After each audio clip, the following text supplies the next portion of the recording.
All right, we're going to get started here. Thank you for taking the time to join this webinar on people counting technology. So we're going to begin with a background, a little bit about density, and then we're going to take you into a demo environment to see how this all becomes real and applied to your business. And then we'll take your questions. So on that note, you should see at the bottom of your screen or the top of your screen a little folder that says Q plus A. And so you can click that. And as I'm going through this, you can submit questions anonymously and we'll take them at the end of the presentations. So again, thank you for taking the time to join us today. My name is Ari, and I am on the marketing team as Director of Market Research. So I'm trying to understand how the world is changing in terms of technology and the occupant experience. So a little bit about us here at Density. We have a really cool founding team from the likes of NASA, Genentech, Microsoft, Apple, and Stanford. And we all came together to try and understand how do we make the built environment one that is efficient, secure, and has a great experience. And the way that we do that is actually a picture of our factory here in Syracuse. We have people assembling those units right in Syracuse. That's actually where I grew up. And we have this manufacturing facility because we're able to do both hardware and software to understand with sensors, sensing technology, how the built environment and the real estate world is actually being used. So we'll talk about that in a second. So we produced at that factory I mentioned, and then on the software end, we also do that.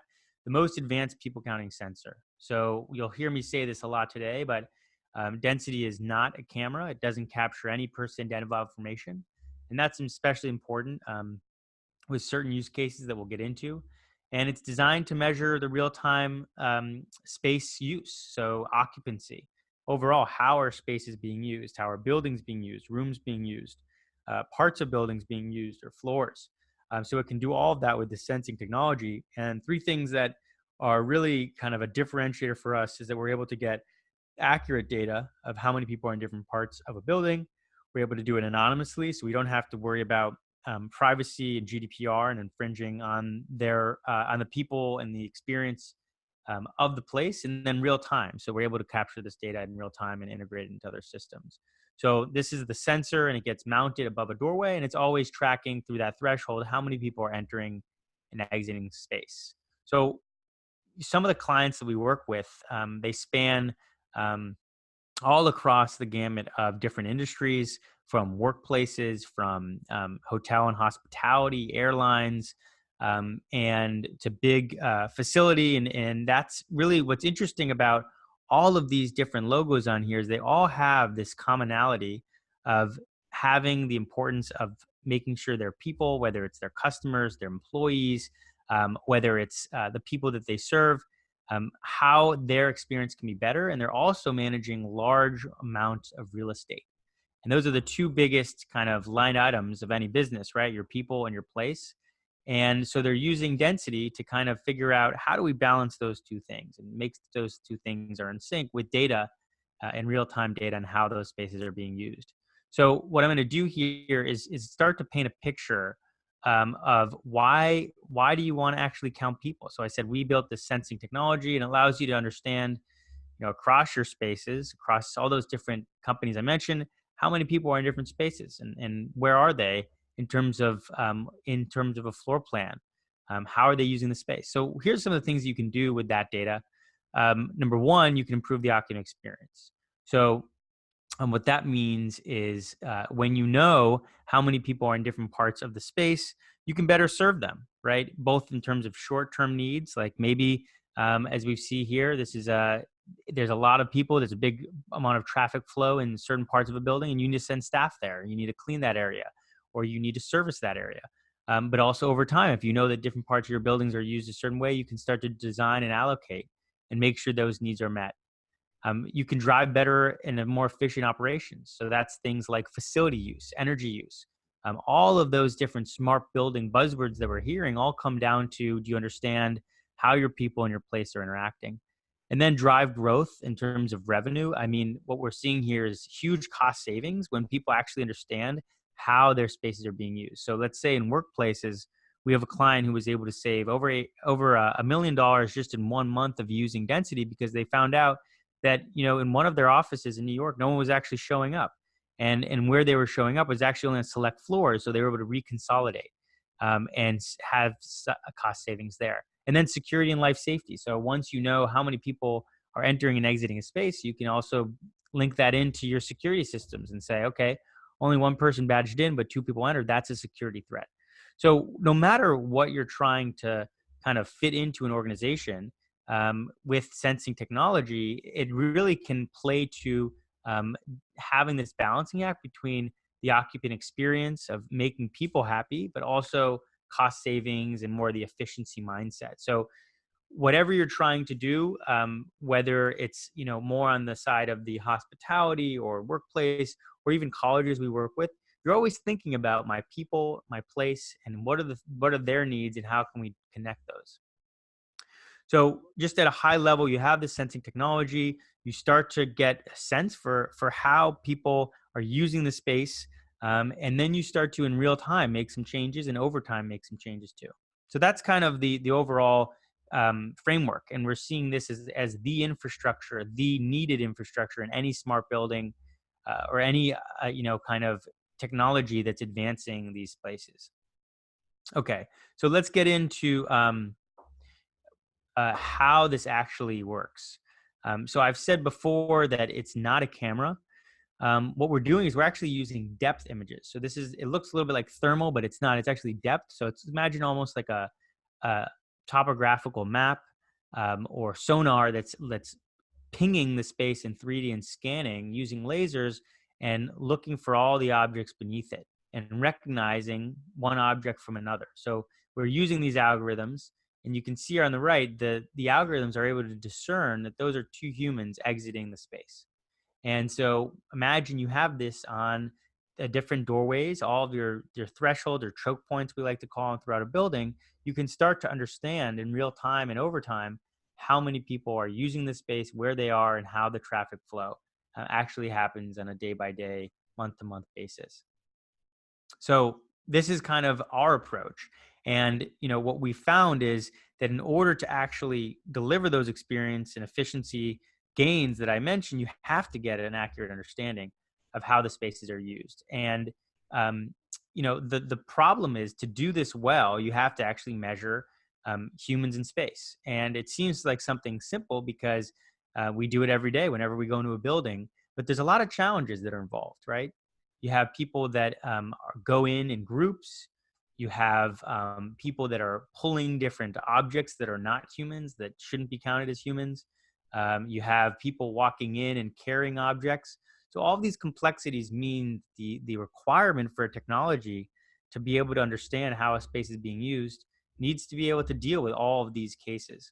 And on the bottom left here, that's my favorite. That's a little dog going through the space. And it's kind of funny to see that the algorithm won't pick that up, but it is cute nonetheless. A dog. Maybe we'll count them someday. But you can see that in all of these different environments, you need to be able to track people in real time, and there's a lot of complexity there. The other thing you'll notice is that you can't see who anyone is. And we're in an age right now where privacy is prevalent, where there's a lot of debate around what should smart buildings know about us and what shouldn't they.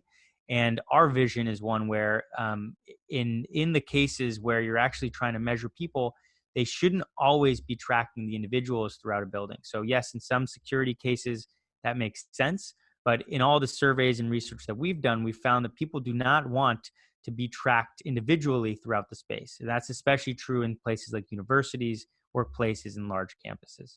So that's why you need to have both this accurate data, but also anonymous, or at least privacy protected in that way. So our approach here is one where, as I said, privacy is important. Security is also top of mind. So you're collecting this data and you want to make sure it's secure. So for all the techies out there, there's some different connections and encryptions that involve with that. And then accurate. So if you're trying to actually measure in real time how a space is being used, you need to have actual accurate count. And so our approach is that we're using machine learning, we're using AI to actually learn over time and improve across all of our spaces. And then data availability, you need to have this data when you need it. And so that's why we kind of have this approach. So On all of the slideware here, I know I've probably overwhelmed you with all of these different elements here of a slideshow. So what we're going to do here is we're going to jump into the actual dashboard of density. And in these different dashboards that I'm going to show you, they're really meant to take this data and help drive actionable insights. So what we're going to do here is we're actually in one of our conference rooms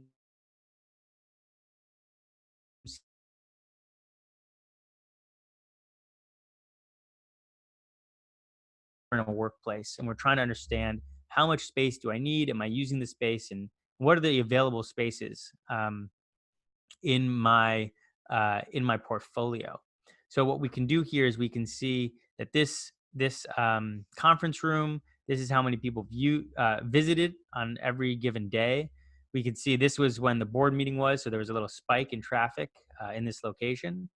We can also see kind of over the course of the day how it's being used, and how many people at its peak actually ever came. So we can see that 13 people came, and it was designed only for, let's say, 10. So there's some interesting things that you can do there, right? So imagine that you are maybe this was a bigger space and you're in a lounge, and you want to know how many people actually are in the space and get alerted when a certain threshold is reached. So then you can actually set up here on the top right, you can create alerts. We have a lot of airlines doing this for their lounge spaces, hospitality, but also workplaces where they want to know and get alerted in real time when a threshold is reached, so that they can better serve and address and respond to the needs of the people in it. So you can just say, okay, great, I want to be alerted when a certain capacity is reached. Or this is also important in terms of code compliance. So if you want to make sure that you never go beyond fire code and you want to keep people safe, you can also get alerted in that way. So really this real time, robust infrastructure for how a space is being used, both in real time and then over time. And then what we're going to do here now is we're also going to look at um, how this all dials up in terms of starting to compare spaces and getting a big picture of a portfolio. So I said I was looking at before just one conference room and setting up alert for how it's being used. Well, now let's look at all these different rooms in aggregate. So you can see how are my spaces performing? Well, we know that these meeting rooms, they're being used the least, meaning when they're supposed to be used, how many people are in them. We can see the most popular rooms and how they're being used. And then we can even see things like how big are your meetings or how many people are congregating in these different areas. So for a workplace, you want to know, okay, in this world of agile and flexible work, are people using my meeting rooms? And we actually did this report, and we found that a lot of times these conference rooms that are meant for 10, 12, 15 people are actually just being used by one. And so that has a lot of implications for when you're designing a space or when you're trying to see, is my space performing? So now we're going to look at this analytics here. So let's say I wanted to go in and I wanted to look at how my different spaces are being used and start to compare them over time. So what I can do here is I can look at all these different offices in aggregate, and I can see in one view, okay, how many people are actually showing up. So this, again, I'm just running with this office use case, but you can imagine if you have multiple portfolios or multiple buildings, this would all work together to do that. So you could say, okay, great. So here's my highest performing and lowest performing spaces. How many people are going into these spaces on any given day? And how does it change over the course of maybe some months, and get some real data, floor by floor, room by room. And we've even seen, in terms of on a floor basis, you can even siphon it on and say, okay, here the marketing team, how are they using their space versus, another team? We see that a lot. So the whole point here is that once you get an understanding of how are people in place connected, you can start to slice and dice the data and make some decisions both in real time and over time. The other thing that I really like about this too is that you can save these reports, you can have them emailed, and in terms of internal change management, people beyond just the end users or people in this dashboard will want to know how our space is being used. So we've seen this as a real tool for our clients to become more strategic in their jobs and get more respect internally by just sharing these reports and showing, hey, here's how our space is performing. So when we start to put this all together, what this is allowing us to do is we look at on the dashboards, we can see all the different spaces. We can create and configure those different summaries, and we can really answer the questions that we want to, whether it's the meeting rooms, the spaces, um, whatever it may be. And then we can zoom out as much as we need to and see in aggregate how the space is being used. So just an example here, we see this office, the fifth floor is being used way more than any other room, any other floor rather. And we had a client who was able to save, um, I think it was over $2 million simply by densifying the space without infringing on the privacy of their employees, without bothering the employees of taking away space that they were using, and it was a win-win all around. So in this world where real estate is more expensive than ever, but experience is also more important than ever, you need real data to drive results. And so this is really, I would say, my favorite chart, because you can start to really granulate what different spaces are doing over the course of day by day and look at those trends. And we're seeing a growing need to get more and more granular with this space. So as I said, you may want to look at building level, you may want to look at room level, but we're also seeing in terms of neighborhoods and on a floor plan how different teams are using the space. Great. So what we're going to do here, we're going to jump back into the presentation. And we're just going to kind of talk about some of our clients here for a second. So Pepsi, they installed us across some of their conference rooms. And this is a quote from them. They did everything to fool the sensor, but it counted correctly every time. The tech works as described. So even at large corporate rollouts, whether it's on their workplace or in the different parts of their real estate, they're trying to understand how is my space being used, and they need that sensing technology to work every time. And so this is a little bit more technical, so don't get overwhelmed if this isn't your world. But the way that it works is that the devices, as you can see, they're installed overhead, and they're always scanning an area for how many people are entering and exit. And then it goes up to the cloud. So the only thing that goes up in the cloud is how many people entered and exited the space. And then you can do some really cool things with that. You can create alerts, like we said. We can look at analytics. We can view that on web or iOS. And then we can also integrate that into other systems with the APIs. An API is just a way of two systems to talk to each other. So that means you could integrate this into your existing systems that you have, whether it's analytics tools or an Excel, whatever it may be. So the idea is that you go right from the hardware all the way to the software, all the way to business results and outcomes. So here's a little bit of a framework for thinking through our model for going to market with this. So you can go right to our website, density.io/pricing, to learn more. But the way it works is that we kind of package it together, where you get the hardware and you get a guarantee on that hardware where it gets installed, and you pay per those sensors. And then you have a subscription to the software, which is separate. So this is almost like, I think, like to think about it like a cell phone, where you have the cell phone, but then you have the data and the actual data plan there too. And that's how it works. And that way we can ensure that the actionable insights that are deriving and the integrations are bundling in a way that's performing well for our clients, no matter how big or small they might be.